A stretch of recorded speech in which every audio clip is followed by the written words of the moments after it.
right, guys, we are wrapping up on this R35 GTR. This is the one we pulled the transmission out so we can go ahead and service the trans. We did brand new pressure sensors, A, B, and the C sensors, and we've gone ahead and done filters, new fluid, serviced all engine fluids, differential fluids, all that. And we went ahead and put our Ecutech calibration on this thing. So this thing obviously was tuned previously, full bolt-on E85 car, owned by a new owner. A new owner, of course, happens to be a previous customer of ours, and he wanted to have us put our tune on it. And so we did a baseline to see where it was. Already came into us with full E85 in the tank. It's got the HKS BOVs, 3-inch intakes, pretty much full bolt-on, right? All of the exhaust has been completed, HKS catback, downpipes, Y pipe, and running on a set of ID 1300s. I can only assume it's got probably drop-in fuel pumps from AEM, but overall we did really well. We ended up making some more power with this thing and doing it with a couple pounds less boost. So let's go take a look at that dyno chart and see where we're at. All right, guys, so in blue we have our baseline with the previous tune that was in there. You can see that we made 562 wheel and 604 torque, almost 605, and peak boost on the previous tune was 21.6 pounds. All that happening right at 3600. You know, the turbos are small, so it's gonna make most of its boost down low.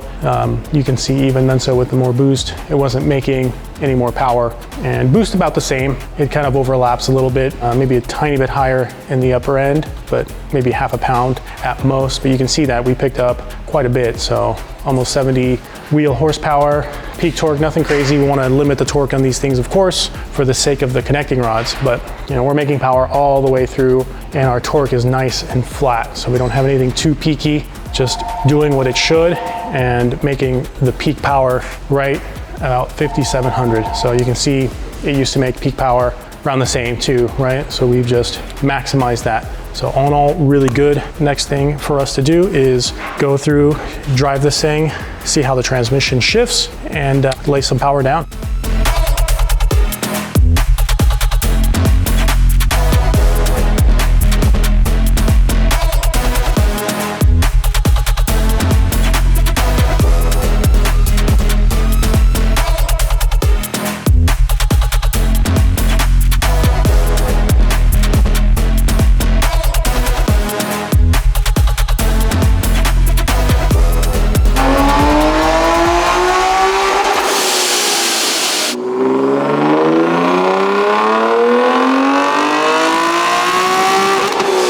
All right, guys, we've got Booth's 2013 G37 in here. It's been about 3 years since we saw this car last. Booth was complaining that it wasn't revving really well under load, and you know, it just wanted a general checkup and tune-up. So we went ahead and did an oil change, replaced the spark plugs, basic things like that. We like to use the HKS M45s, or one heat range colder than the factory 370Z G37 spark plug, but they're also gap tighter.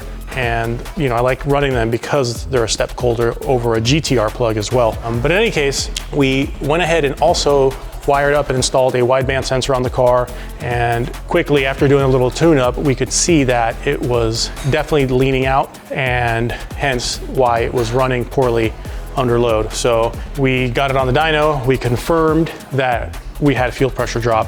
So before we start replacing parts, we want to diagnose and see what's going on. So you'll see in the video, our fuel pressure just tanks as soon as we get this thing under some boost and some high RPM. So we went ahead, pulled the entire fuel pump assembly out of this thing.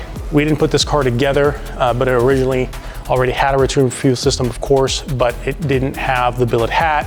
Some of the wiring wasn't super good, and we also found that it had a really poor fuel filtration setup. So filter was really small, not enough volume can get through there, and it also was probably at best 100 micron filtration element. So again, which is not really good. So you'll see in the photos when we got that thing apart how disgusting inside that fuel pump assembly. So you know, that pump is pulling all that fuel, all that nasty debris, all that gunk just gets trapped in there.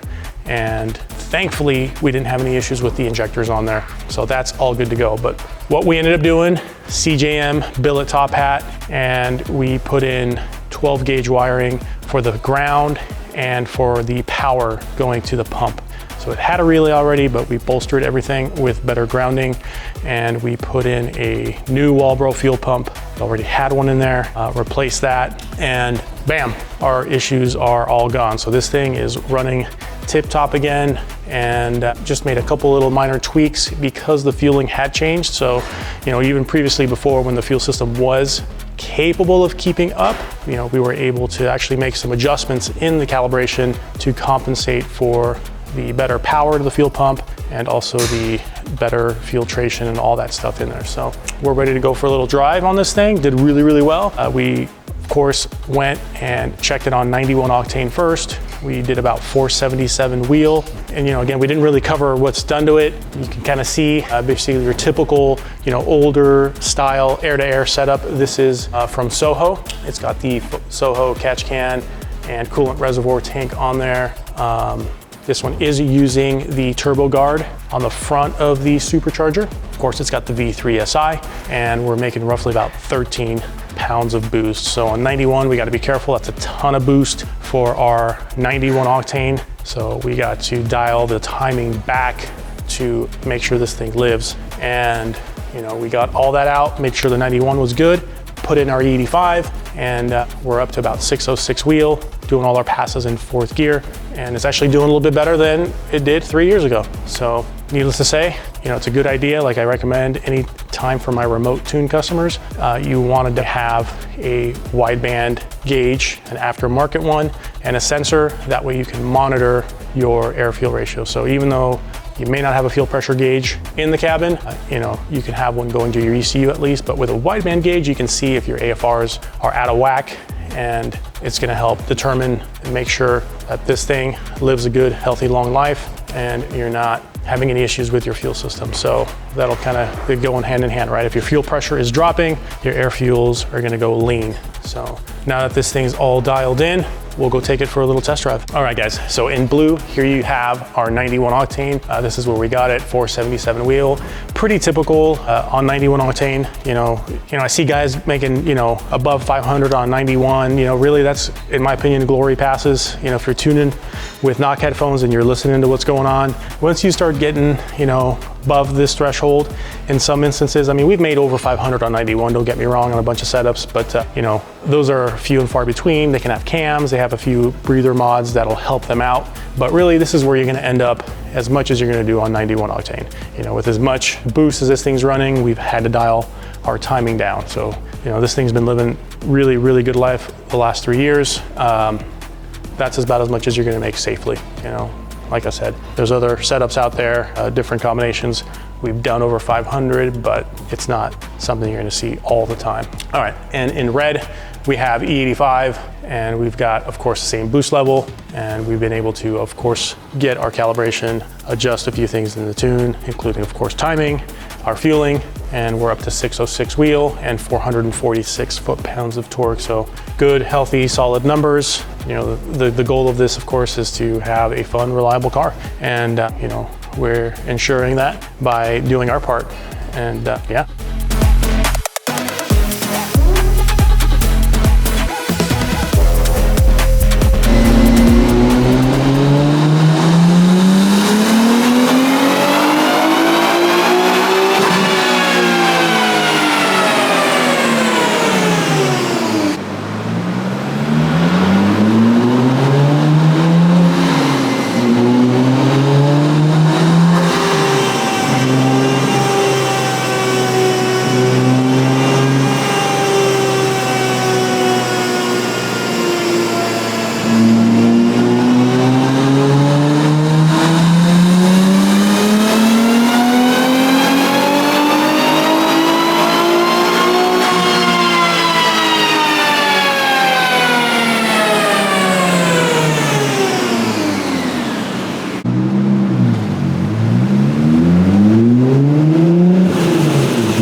Gary's 94 JDM 2+2 twin turbo is finally all ready to go. So if you've been following this one, and this time wanted to go big or go home. So still motor, but a stock engine that we dug in a little deeper with it. We replaced the rod bearings, changed the oil pickup tube, and we also changed the oil pan. Factory one was kind of degrading the inside, so paint was coming apart. We didn't want that, so replaced it. We got to do all the breather mods, our downpipes, our mid pipes, do upgraded exhaust manifolds. We also did a set of the G Sports 700 turbos on this bad boy. Gary had already converted to flex fuel. We're running 85 in it. It has the Tune Type 2 board in it. We did really good power with kind of the basic bolt-ons with stock turbos, but everybody wants a little bit more. And so we're here to fill that need and that void. So we did our breather mods, our intercoolers, the brand new ones with the divided inlets, our inlet pipes, it's all in polished in blue, and this thing did really, really well. So it had the Nismo 740 cc injectors in it still from last time, and that again is our weakest link as far as making more power. So this thing did fantastic. It's beautiful. I love the Bomex Abflug JDM look this thing has. We added a set of J-Spec taillights, which really finished this thing off. It really is just absolutely gorgeous. It's got the bitchin' Recaro 99 spec seats in there. Gary had refinished one of them. Side bolster was coming apart, the foam was falling apart. Really, really, really great job of matching the Recaro fabric. This thing is just a joy to drive. We also added a Race Logic traction control system. Gary was able and lucky enough to find somebody selling a brand new, never used Race Logic traction control system. So now Gary, if he wants to have a little bit of traction control and not get this thing completely sideways, he can just dial in 10, 15, 20% increments on that Race Logic. So another really, really cool feature that the Race Logic offers. So really unfortunate that they stopped producing those systems, but totally worth it. So check this thing out too. You got some Volk Racing CV Pros. You don't really see these. They're old school, so this thing is really a cool time capsule of the 90s with all the body parts, and I really love the hood vent that it has as well. So yeah, finally able to give it back to Gary. I know he's been itching to have this thing back. Gary, thanks for waiting. Good things come to those who wait, and thank you for being patient. All right, here we have it. So E5 is in red. We made 605 wheel and almost 580 foot-pounds of torque. 24 pounds of boost, and then on 15 pounds we're making a healthy 482 and 424 foot-pounds of torque. So yeah, really not much to say. The car feels absolutely amazing even on our 15 pounds of boost.